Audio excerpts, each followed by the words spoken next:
I'm Luke Story. For the past 22 years, I've been relentlessly committed to my deepest passion, designing the ultimate lifestyle based on the most powerful principles of spirituality, health, psychology, and personal development. The Lifestylist Podcast is a show dedicated to sharing my discoveries and the experts behind them with you. I'm Luke Story, and this is episode 423 of the Lifestylist Podcast. This Solocast Q&A show presents answers to questions culled from the Lifestylist Podcast Facebook group. Myself and some 7,000 other wellness enthusiasts would love to have you join us. Simply click on the show notes for this episode or search for the group in Facebook and request to join.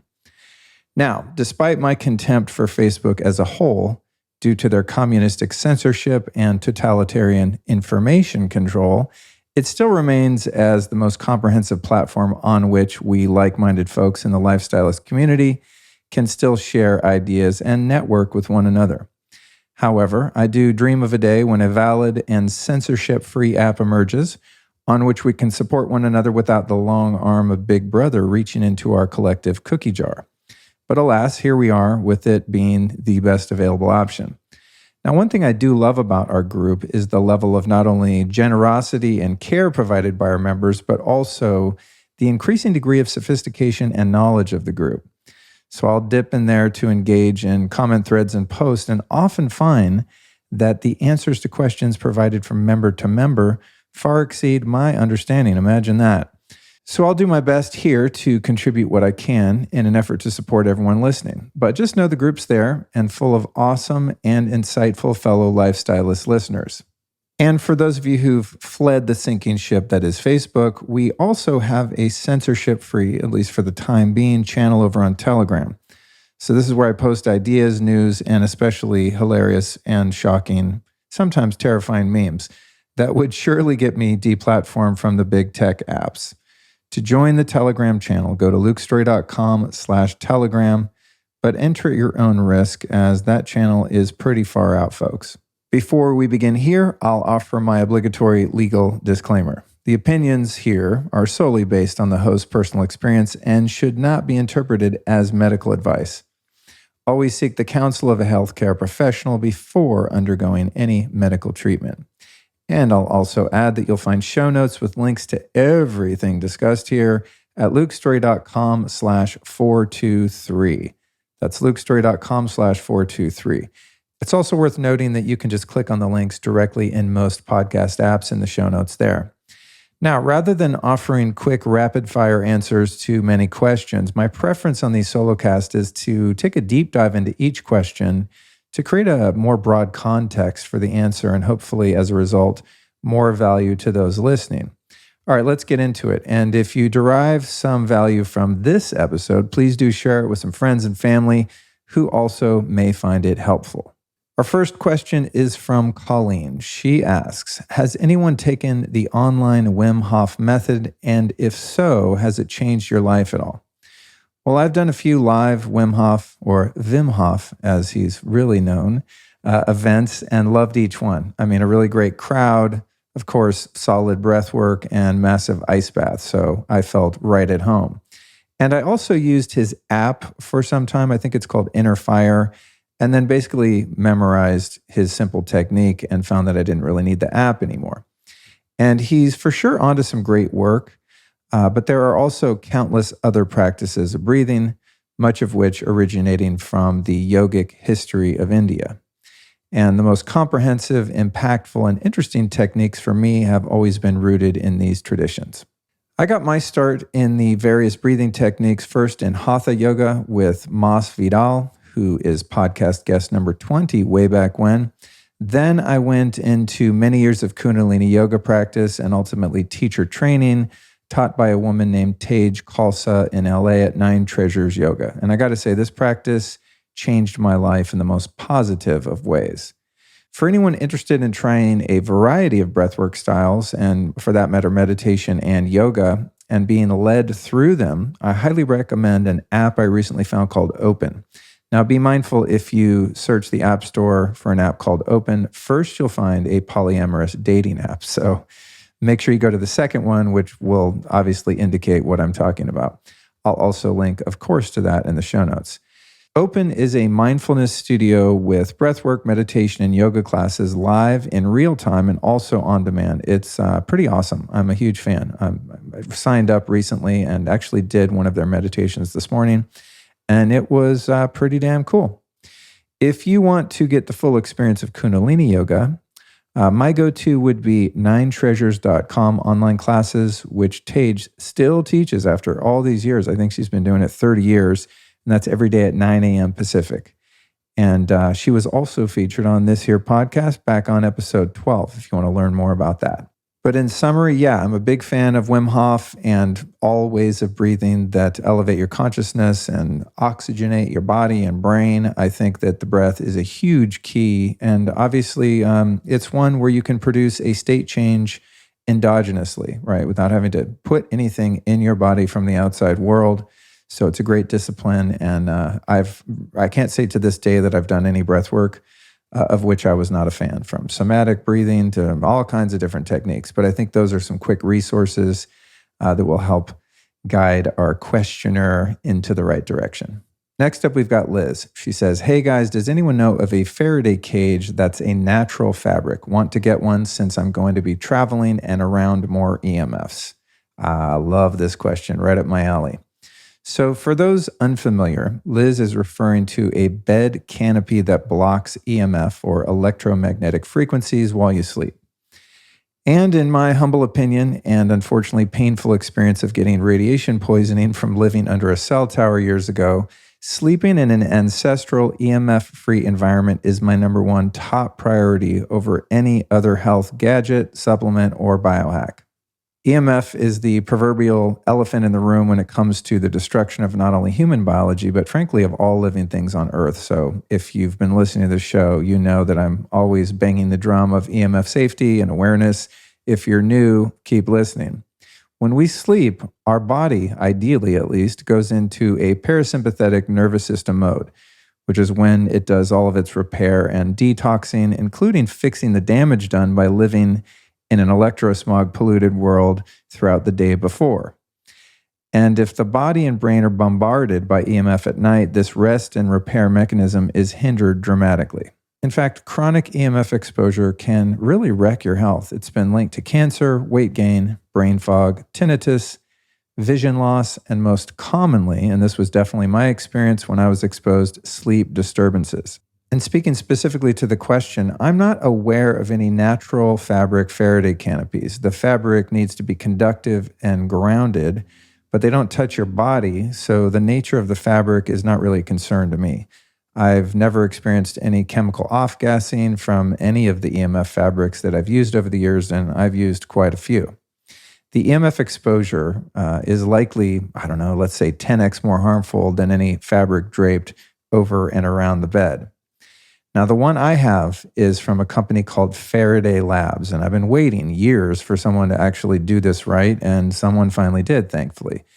And this thing is made from a silver mesh fabric and blocks, listen to this, it's so cool, 99.999% of both electric fields, which would hit you from the electric wiring in the walls, also dirty electricity, which is very common and more impactful than plain old electric fields, and of course, radio frequencies from Wi-Fi, cell towers, yes, 5G included, smart meters, Bluetooth, and so on. So the Faraday Labs canopy is freaking incredible.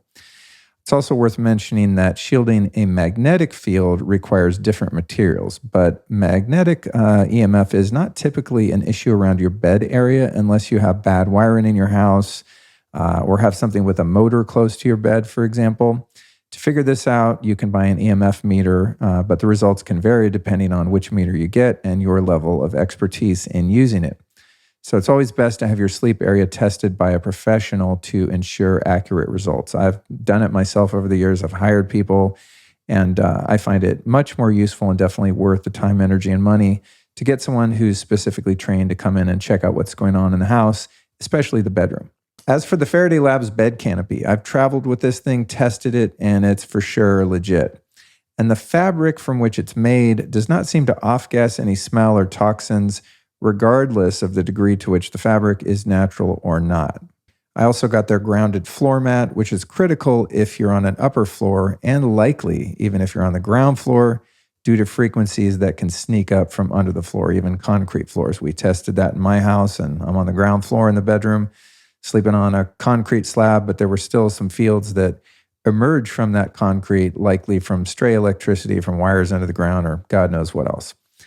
When I use my Faraday Labs canopy, I put the floor mat under the mattress on top of the box spring, then tuck in the 4 side edges of the canopy, sort of like a fitted sheet. So both the canopy and the floor mat are touching one another, and they're also connected to grounding cables and plugs that ground the entire enclosure, making the shielding work properly. And like I said, it's awesome.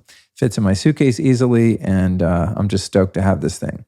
Now, I also bought some adhesive hooks on Amazon to hang it from the ceiling, which I'll link in the show notes. And Faraday Labs also provided some really handy extension strings for higher ceilings in the event that, you're traveling and you're staying somewhere with very high ceilings. And all of their canopies come in one size, which is king, so it accommodates all bed sizes. It's pretty cool. It takes me about 5 minutes to set it up and 1 minute to break it down. I actually timed it last time I was in Florida to see how fast it was, and I'll be damned, it's quite fast and easy. Now, while our bedroom at home was completely shielded by Brian Hoyer's team at Shielded Healing, using a grounded mesh under the floorboards, RF blocking film on the windows, and the multiple layers of shielding paint on the walls and ceiling, I was actually thrilled to find this canopy for travel. I was just stoked that someone finally did it and did it right. It's about $900 and well worth it. And of course, it is also linked in the show notes with a little discount code for those of you that want to check it out.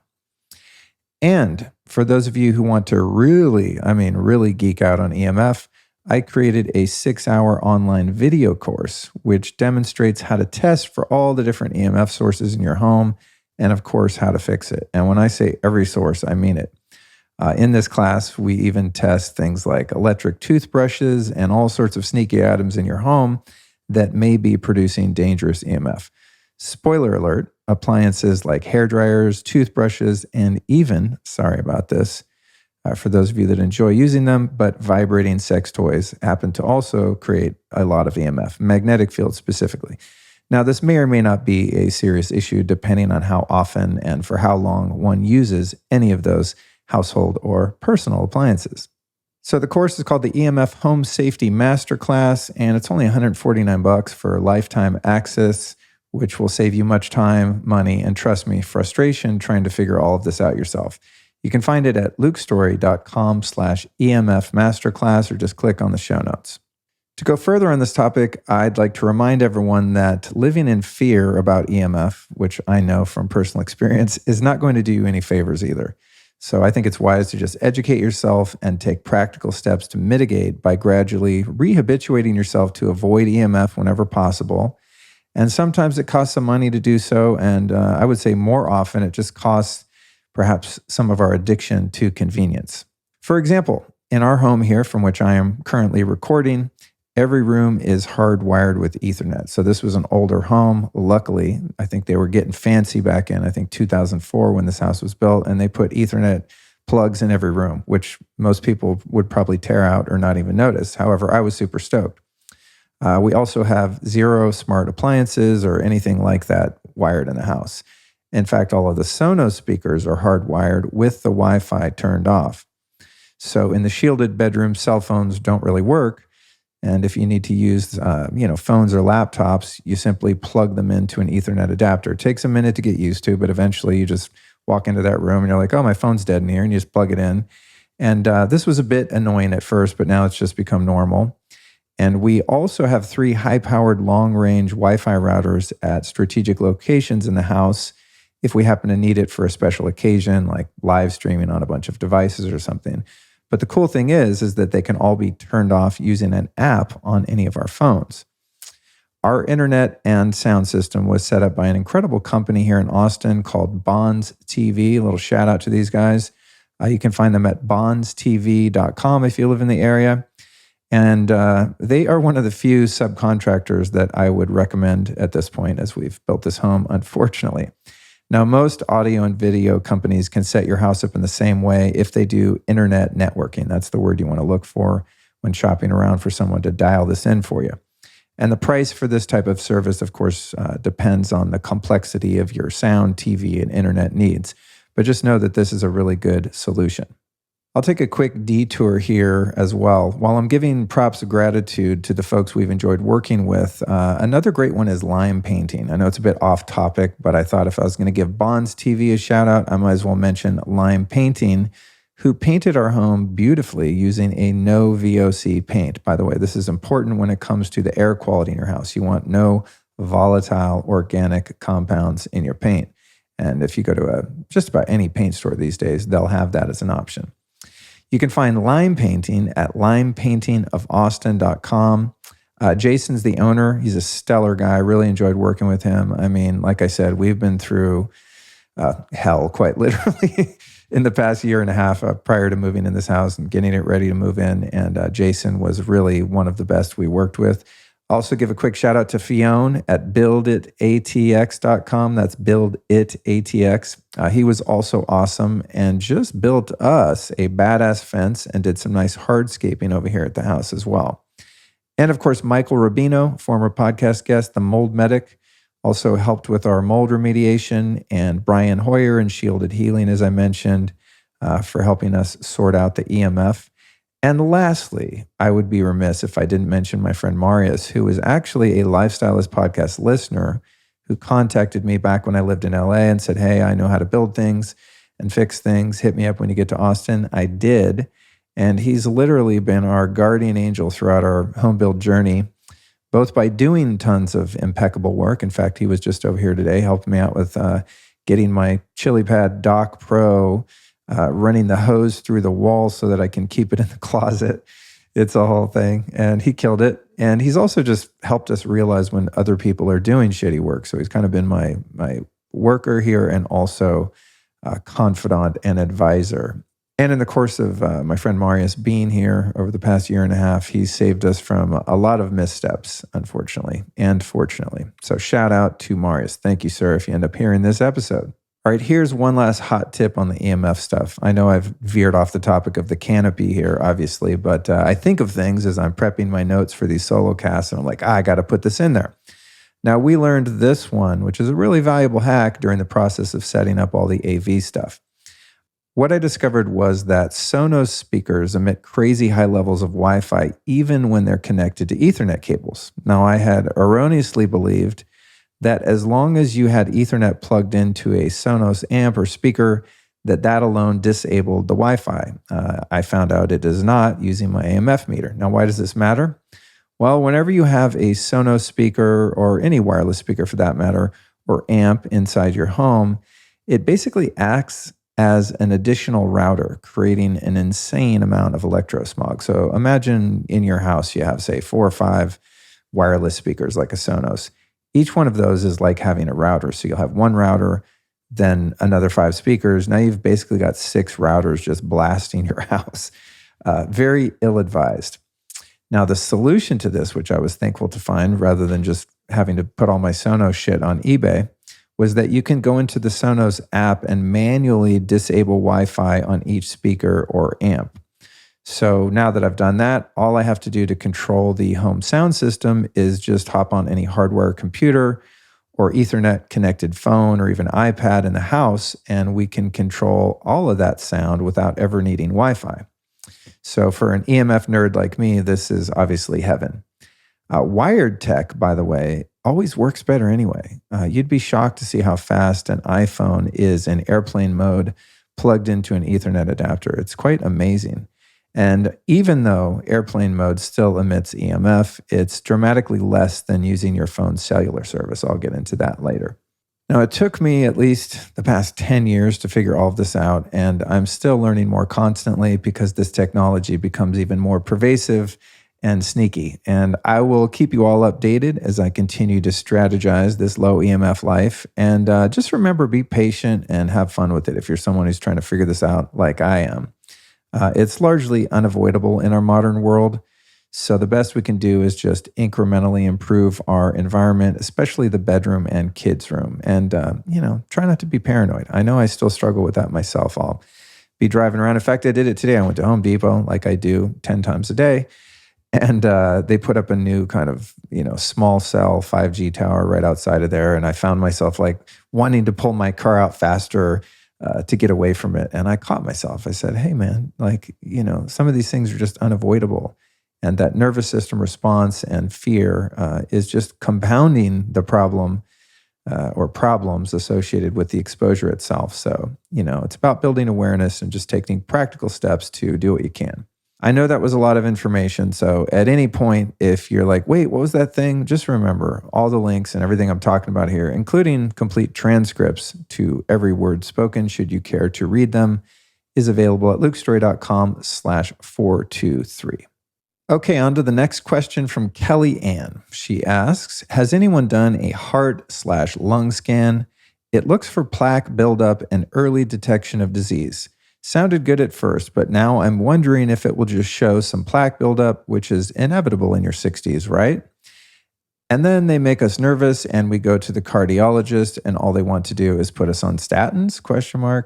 Is this a good thing to get? Now, personally, I don't tend to have any testing done unless I'm experiencing symptoms. So I don't take it for granted that because I'm of a certain age that disease is inevitable. I do periodic lab testing using something like Inside Tracker, Viome, or various functional medicine doctors. But that's more for gut biome, nutrient levels, metals, mineral testing, and so forth. But if one had concerns about plaque, my guess would be to investigate systemic calcification as the root cause of these issues. And I'll add that I think they're entirely avoidable or at least healed naturally. And by the way, EMF exposure is a significant contributor to this problem due to the fact that exposure to EMF opens our voltage-gated calcium channels, flooding our cells with excess calcium where it doesn't belong. Now, unfortunately, this also displaces magnesium, which needs to be in balance with calcium in our system. Another cause of this calcium plaque buildup is a lifetime of drinking hard water or water with high TDS or total dissolved solids. And this is also an issue, sadly, for much spring water. Now, for me, the best spring water will be low in inorganic minerals, especially calcium. And there is some debate as to whether or not high mineral content water is good or bad for you. And I would tend to agree that we should get bioavailable minerals that have been pre-digested by plants and animals who have eaten plants rather than eating or drinking basically dissolved rocks, which is the case with hard water. Think about the scale buildup around your sink or the white dust left over in a pot after boiling water. That's hard water, and that's what's being deposited into your body over a lifetime of drinking high TDS water. You can even get a TDS meter and check your water. I'm looking for numbers under 50 parts per million, if possible. Now, I won't get too far off on the water tangent here, as I've done, a dozen or so podcasts on this topic to date, so you can easily find those by searching Luke Story Water. There's tons of content there. Okay, back to calcium and plaque. Some other strategies I use to keep my calcium in check are as follows. Megadosing K2 and magnesium. K2 is critical in calcium metabolism, as is magnesium, which is, of course, as I said, the counterpart mineral to calcium. In fact, K2 deficiency is likely the top culprit in calcification due to the fact that our modern diet is severely lacking this critical nutrient. I personally take K2 every single day, largely due to this fact and the host of other benefits it provides. I also avoid calcium supplements, as calcium is wildly prevalent in foods, and if I wanted more of it, I would get it, as I do, from raw, grass-fed A2 cow milk. And I get this stuff weekly from a place called Richardson Farms here in Texas, delivered to the local farmers market. So I have to kind of order it on Wednesdays online, and then they deliver it there. It has to do with, food laws here in the state. Unfortunately, you can't just go to the store and buy raw milk like you eventually could back in California. And this is just such an incredible superfood. Bonus is that it's raw and unpasteurized. But A2 versus A1 cow milk is also much more easily digested and is even tolerated by many people who have a reaction to A1 milk. And I personally drink about a gallon of this stuff per week and use it in my smoothies and coffees and just about anything I can put it in, and I love it. So for the calcium, it's a win for good grass-fed, hopefully raw milk. Okay, the next hack I think for calcification here would be to get a hair mineral analysis test from Upgraded Formulas, followed by a coaching consultation with one of their experts over there to determine your various mineral levels and supplement accordingly. So you might find that you're really high in calcium and low in magnesium, etc. Now, for magnesium, which I take all the time, regardless of the calcification issue, just because our body needs it so badly, I like Magnesium Breakthrough. You probably heard me talk about it. That's a great one for oral administration. And then Ease Magnesium Spray by Activation Products for a transdermal application. The Ease Magnesium Spray is the only that I've found that's not sticky and uncomfortable to use. It absorbs easily, doesn't get all tacky and sticky or burn your skin. It's pretty rad, and I've tried a bunch of them. And in my experience, it's difficult to get magnesium levels up to par with an oral supplement alone, no matter how great that supplement is. I mean, you'd have to take a shit ton of it, no pun intended. And by the time you got to said shit ton, you would likely be making a mess in your pants. So I like the transdermal magnesium, and also Epsom salt and magnesium flake baths are also very effective, as well as, of course, sensory deprivation tanks, which are basically big pools of magnesium chloride. And this is one of the reasons why both baths and floats are so relaxing. And I've been doing this for many years, and I got to say, it never fails to give me that precious magnesium high, for lack of a better term. It really is very relaxing to soak in tons of magnesium. In fact, when we built this house, we specifically designed the main bathroom to fit a massive Japanese soaking tub for this purpose. And we've been using it quite a bit, and it's incredible. So if you want to get that calcium down, if you want to fortify your body with this vital nutrient, there's a few ways that you can do it. I'll also add that my friend and fellow podcaster, Matt Blackburn from the Mito Life Radio podcast, is a great resource on calcification. In fact, he has a great protocol based on dealing with this calcium issue, and he'll also be on the show one of these days to talk about it. If that is, I can drag him from his Idaho homesteading project long enough for a chat. I think it's on the books, and he'll be coming soon. He's onto some really, really great information in that regard. And he also has a great K2 product in his Mito Life supplement line, as does our longtime show sponsor, Just Thrive, both two great providers when it comes to K2.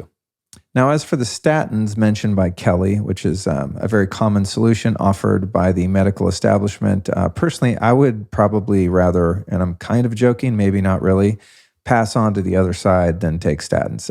Just nasty stuff, terrible.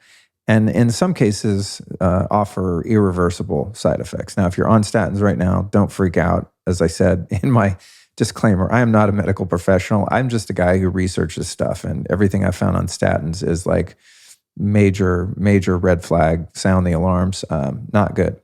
Many folks who get on statins never get off of them and often suffer kidney failure, followed by, of course, kidney dialysis, and it's just a nightmare. But I'm someone who trusts Big Pharma very little due to their overall track record in harming so many people historically. And I'll try to fix just about any problem before caving to pharmaceuticals. Now, of course, they have their place. I recently went to the dermatologist because I had some like random itchy spot on my leg, and I've tried all the natural things on it and nothing has helped. So I'm like, you know what? I'm going to go get some pharmaceutical cream and I'll let you know how it goes. So medicines can be life-saving, obviously, in many cases, but the side effects are sometimes not worth the benefits. So no, thank you. I will pass on the statins myself and find safer solutions if I'm ever faced with these issues. But don't take my word for it. To learn even more about statins and cardiovascular health in general, go back and check out episode 63 with Dr. Jack Wolfson, the paleocardiologist, where he ruthlessly debunks the whole industry in about 60 minutes.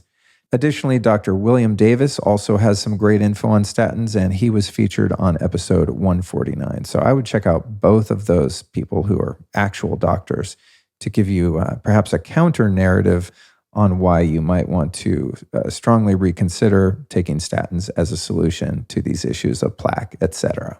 Next up, we have a question from Tara. She says, "Hi friends, does anyone have advice for me on what might be impacting my sleep, specifically why my resting heart rate stays so high at night and my HRV is pitiful?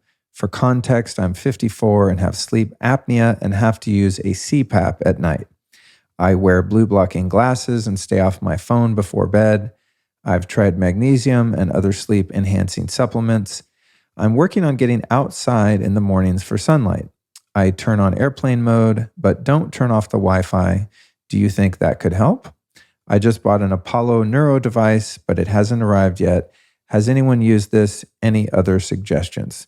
Now, before I get into my suggestions or answers, I want to say that, especially regarding the resting heart rate, there were some really great insights in the group itself when Tara posted this question. So again, if you're a member of that group and you want more from the other members on this, I would recommend checking that out. But it sounds like she's doing a lot right here to me. She's got the blue light nailed, hopefully wearing my very own super stylish and rigorously scientifically backed blue blocking gilded glasses, which, by the way, you can find at gildedbylukestory.com. We've got men's, women's, and kids' frames in prescription, readers, and standard lenses. They're super cool. Gildedbylukestory.com. But whatever glasses she's wearing, hopefully they were made right, and she is blocking that blue light, which is, of course, really important when it comes to sleep. Now, in regard to the bedside phone on airplane mode, I recently made a shocking and quite disappointing discovery. I used to think that I was safe from EMF at night when I kept my phone on airplane mode. In fact, I've been doing this for years because I like to have my phone nearby for various reasons. Then I tested it recently with the proper meter and found that iPhones still ping nearby towers, not only when in airplane mode, but also while the damn thing is turned completely off. So when you turn your phone off and the screen goes black, it's still transmitting radio frequencies. It's crazy. If you think about how the Find My Phone app still works when your phone is turned off, well, that's how they do it. Not good. Now, my solution to this is simple. I just turn my phone off at night and plug it into a charging bank, like one of those brick batteries. Then I wrap it in a Leela Quantum Tech EMF blocking beanie, like the one I sleep in when I'm traveling, and actually used to sleep in at home before we had the room shielded. Now, you can use any legitimate Faraday phone bag or pouch. I just find the cap easiest to get my phone in and out of quickly. And I'll state the obvious here that the best solution to the phone in bed EMF issue is just keeping the thing, out of your room at night and using an EMF and blue light free alarm if you need one. I keep my shielded phone in the room due to the fact that I sometimes use it to fall asleep to podcast, etc. Of course, I'm using wired headphones, for those wondering. As for the Wi-Fi router that she indicated is not being turned off, I would recommend either putting that on a timer or just using a remote to turn it off. I've linked to both of those solutions in the show notes. That said, we really don't know how much EMF is contributing to this HRV score and the heart rate and the issues that she's having at night, but it's widely known that EMF exposure does not do your sleep any favor. So I would say that dealing with the phone, getting that shielded or out of your room, getting the Wi-Fi router turned off completely on a timer, using a remote, however you do that, it's definitely not going to hurt. By the way, Defender Shield also sells a Faraday phone bag, as does a company called No Choice, just for those of you who want a solution to that issue. Okay, she also mentioned morning sunlight. And while any bright sun upon waking is awesome, the real trick, in my experience, to resetting the circadian rhythm and setting yourself up to produce the coming evening's melatonin is getting that infrared light present at sunrise. So this means not just early morning sun, but specifically that red light that you see at sunrise. It's especially powerful to explore sun gazing. Now, I want to say this is something that needs to be done safely. So find an expert in sun gazing, do some studying. Don't just go out and stare at the sun. I want to make that clear.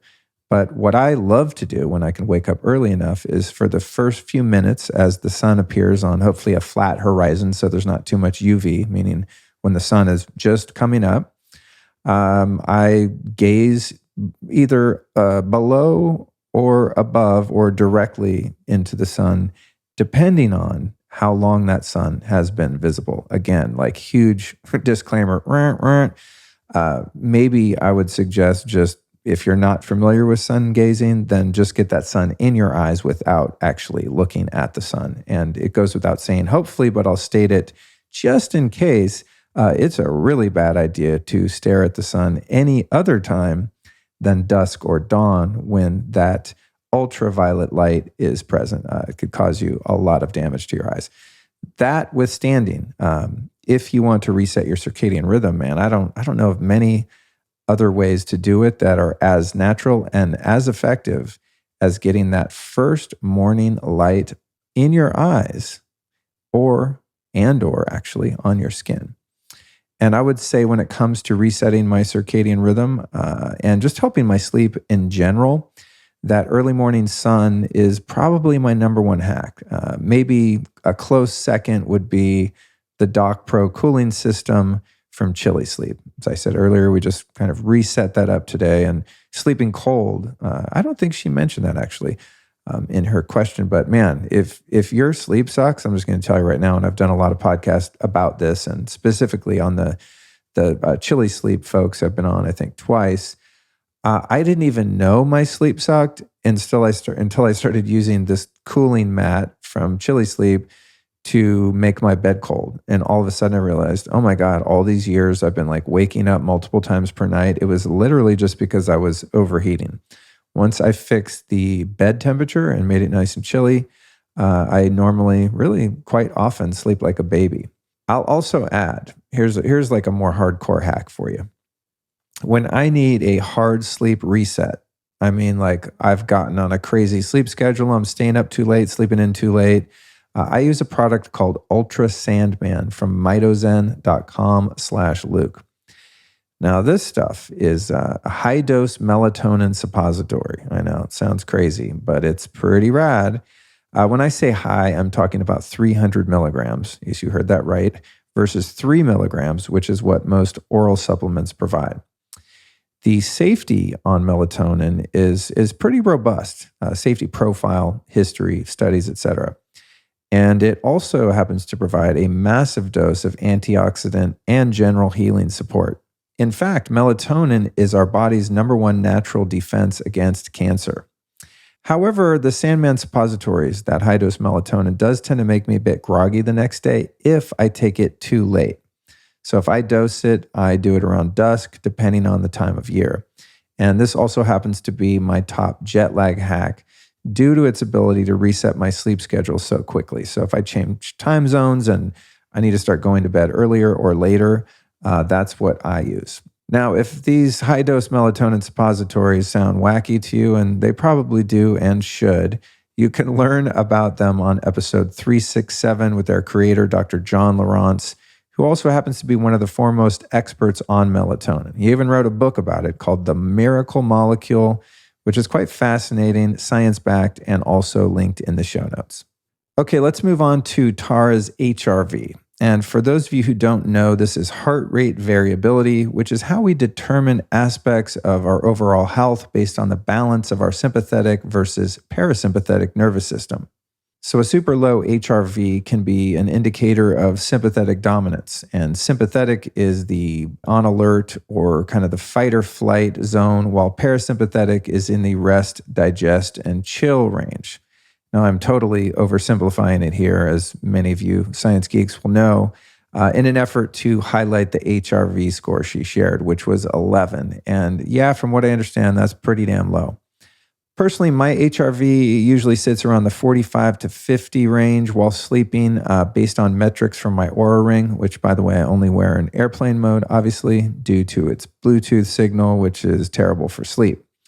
Now, I also know people with regular HRV scores in the 90 to 100 range, but from what I understand, this score is very individual, and thus it's not productive necessarily to compare yourself to other people. Because I've had friends that share theirs with me, and I go, oh my God, mine's only 55, it sucks. And then I've learned from interviewing so many super smart people that your HRV is more of a competition with yourself versus other people. It's very bio-individual. But from what I understand, 11's pretty damn low. Sounds like there's something going on there. Okay, Tara also mentioned that she has something called an Apollo Neuro. And this is a tech device that produces specific vibrational frequencies via a wrist or ankle strap. And the various vibrations that the Apollo produces help the mind and body ease into various states of relaxation, focus, or stimulation. The Apollo is legit and has been validated by not only neuroscientific studies, but my own personal experience. And you can learn more about it on episode 284 and 387, featuring its creator, Dr. David Rabin. Now, I'm really stoked to hear she has an Apollo on the way because I love this thing, and I have found it useful for sleep support. However, there's another kind of similar device called the Happy, that's HAPBEE, and I found that to be more effective in terms of my deep sleep scores. The Happy, by contrast, rather than vibrating, emits a subtle, harmless magnetic field, which mimics various molecules, as in the case of sleep, of course, melatonin. And I have definitely verified that my deep sleep scores go up when using the Happy in the 8-hour setting. So I'll put on the sleep setting, put it under my pillow, and I find on those mornings, and I don't use it all the time because I don't always want assistance or need it, but I find on those mornings I definitely get a very long period of deep sleep. So there's something to that. And as I said, I just kind of use it here and there when I feel like I need support, or if I'm just being a night person, and which I think I naturally am, and I can't get myself to go to bed. I'll sometimes use the Happy or something like the Apollo to kind of put me in a relaxed state and get me ready to sleep. And then I may or may not use one or even sometimes actually both of those to assist with the actual sleep itself. And you can, of course, learn all about the fascinating tech that is the Happy on episode 364 with their CEO, Scott Donald. And remember, by the way, when I mention other episodes, as I do quite often in the Solocast, you can rest assured that all of these episodes are linked in the show notes as well. So there's no need to try to remember episode numbers or names. Just know you can click on the show notes and find everything I talk about. All right, let's get back to the Apollo. Actually, I want to highlight something else there. I use the Apollo more for focus or in social situations, as it's a bit more low-key than having this Happy ring around your neck, or even more so if you wear it on your head. But I will say that I think both are awesome and very useful. And when I'm talking about the Happy ring, I mean, it's a ring about the size of a halo that would fit on top of your head. And, it's no big deal. I'm used to being a freak and looking strange in public, but I don't necessarily always want to have to give people the Happy, speech when I'm out and about, because inevitably someone will be like, oh, what's that thing? That looks cool. Or what's that thing? You look weird. And then I kind of have to sit and give them the speech on it. So, I wear that out sometimes, more often at home. While the Apollo is more low key because you just strap it to your wrist and it basically looks like a kind of like a dormant watch. All right, the next bit of insight I'll offer here on the HRV for Tara is really important, I think, for not only her, but anyone listening. And that is to make daily meditation a seriously committed practice. There are, of course, endless varieties and styles of meditation. Most of them that I've ever heard of, I've tried. And I'll go ahead and mention the app that I talked about earlier called Open, which again has some awesome live and guided meditations on demand. And the one I did today at 10 a.m. set me up with a calm and balanced frame of mind for the rest of the day, including at the time of this very recording. So I'm a huge fan of that. I also often use Dr. Joe Dispenza's recorded meditations, which have been immensely beneficial for me and so many of my friends. And Dr. Joe, by the way, was here with us on episode 259, wherein he explains how his meditations work. And I've also done multiple field report podcasts about my experiences at his incredible week-long intensives, which would likely also be hugely beneficial for Tara to get that nervous system in order. And meditation, as I'm sure many of you know from experience, is one of the best ways to regulate your HRV naturally, as well as improving sleep quality and duration. So it's a trip. You'd think that if we meditated a couple times during the day that we wouldn't be able to fall asleep, but because of the letting go of stress and just the groundedness of a meditation practice, it actually improves your sleep and, as I said, your HRV as well. Now, I would say my favorite, if I had to pick, and definitely my longest practice meditation technique, is something called Vedic Meditation, which is an offshoot of TM, or Transcendental Meditation. I learned my practice from my teacher back in Los Angeles, great friend of mine, Jeff Kober, who, by the way, you can catch on episode 94. And my last tip for meditation and HRV would be something called NewCalm, which is a neuroacoustic software app that I actually use on most days for an afternoon rest or meditation. The sound frequencies produced in the NewCalm app, it has a number of different kind of journeys that you can take, are highly sophisticated and very reliably ease your mind into a very restorative theta brainwave state. In fact, I did a NewCalm session a couple hours ago, which I love to do after a hardcore productive morning to rest myself up for the second half of the day. NewCalm is just revolutionary, and I can't recommend it enough. I think it's relatively affordable. It used to be quite expensive because I think it was like $3,500 or something. And now they have it more on a subscription model, which is much more accessible to many more people. And you can learn more about NewCalm on episodes 219 and 318, respectively. Highly recommend that you research that and try that a bit for Tara and anyone else listening. This is, all of these meditation suggestions, whether it's with the technology or just doing it you, yourself, and you with something like Vedic meditation. All of these are going to sort of train us to learn how to dip into a more parasympathetic state. We want to be parasympathetic dominant, at least at various times during the day when we don't need to be awake, alert, and productive. So, life is just inherently stressful no matter what we're doing, right? I mean, even you go on vacation and you stress out because you left something on the beach and it got stolen or whatever the case may be. But I think recovery from stress is so important as it pertains to sleep, HRV, and maybe even that resting heart rate that Tara was struggling with as indicated in her question. And I'd also recommend, when we're talking about sleep, man, you got to do the EMF testing and mitigation of at least the bedroom with a building biologist like former podcast guest Brian Hoyer. There's also another great company called testmyhome.com who does a slew of different home testing, not only for EMF, but also, by the way, water, mold, and air quality. They are really awesome. I recommended them to a friend of mine. They did a great job. And as a result, they will soon join us on the show. But since EMF is often at the root of sleep issues and numerous other health conditions, I think it's really important to address that when it comes to sleep.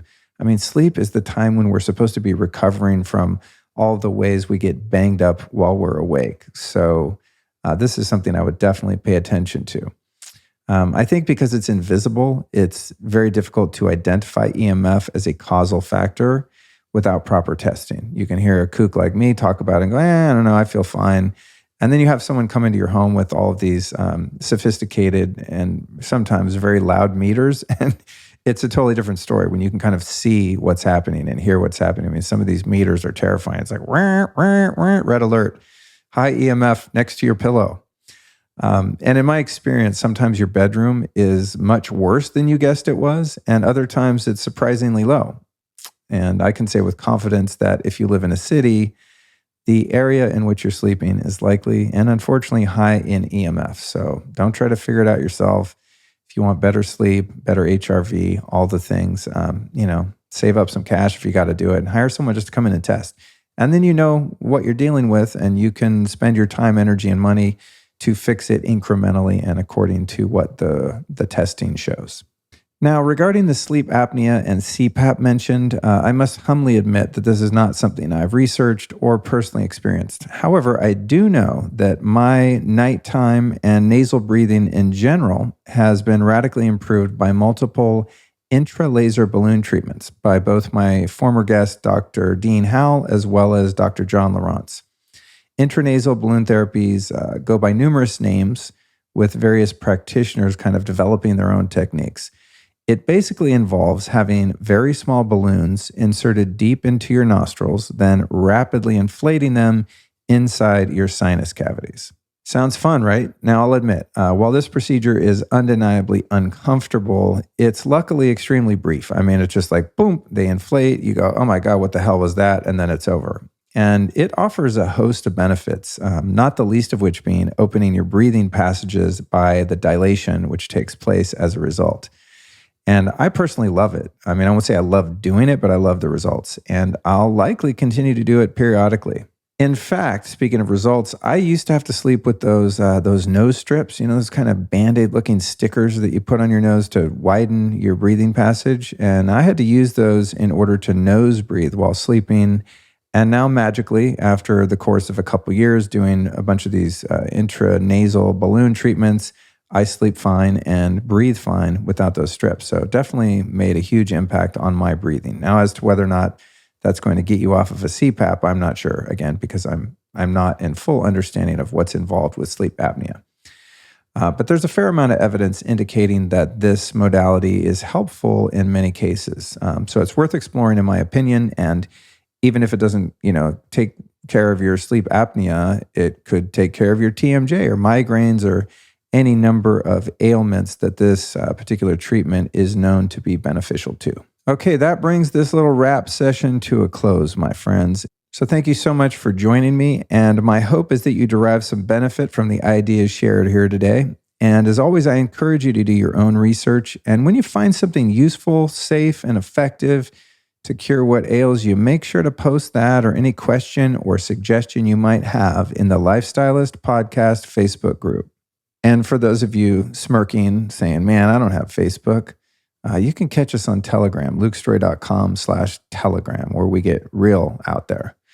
I'll be back inside your head next Tuesday with episode 424. Oh man, this is a good one. This is MDMA and psychedelic-assisted therapy for PTSD and beyond with Dr. Dan Engel. I've been waiting to interview Dr. Dan for, 4 or 5 years, maybe longer, maybe almost since the beginning of this podcast. And we've just always somehow missed each other like ships in the night. However, I was able to catch him here in the studio recently. And for those of you interested in that emerging, or I should say re-emerging field of therapy, I think Dan and I'll throw myself in there because I did ask some decent questions. Hopefully you'll be the judge. I think we made a really comprehensive podcast about specifically MDMA assisted therapy, for which I've not done actually myself. I have journeyed with MDMA and, of course, earlier in life, like many people, attempted to use it recreationally, although it was never something I enjoyed. I never understood why they called MDMA ecstasy, because it always makes me feel like I've been up on crystal meth for 5 days. Not a fan, but I am a fan of Dr. Dan and the work he and so many other brilliant people are doing to create access and education around things like PTSD. In fact, here's a little tip for you. I'll give you a little preview. Dan explained during next week's podcast, again, number 424, coming out on Tuesday, that based on the clinical trials done with MDMA and PTSD, that it has listen to this, a whopping 70% cure rate. Not like alleviating symptoms rate, but cure rate. So this is really exciting stuff, and brings me a lot of joy to share this formerly fringe information with you in an effort to help create more awareness. So thank you so much for listening to the Solocast. Thank you for joining me next week. And in the meantime, my friends, stay well, stay grounded in these crazy-ass turbulent times. And remember that you are perfect, infinitely lovable, and worthy of healing in every way imaginable. God bless. See you Tuesday.